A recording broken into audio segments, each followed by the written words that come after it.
Kaul number 43। बंदे का खुदा से राजी होना। बिस्मिल्लाहिर्रहमानिर्रहीम।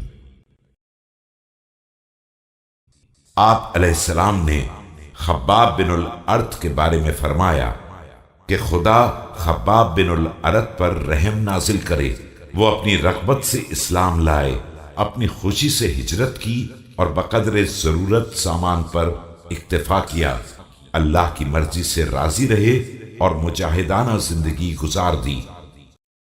Amir al-Mu'mineen, peace be upon him, said about Khabbab ibn al-Arat, "May Allah have mercy on Khabbab ibn al-Arat, since he accepted Islam willingly, immigrated from Mecca, obediently, remained content with what sufficed him, was pleased with Allah and lived the life of a mujahid, holy soldier."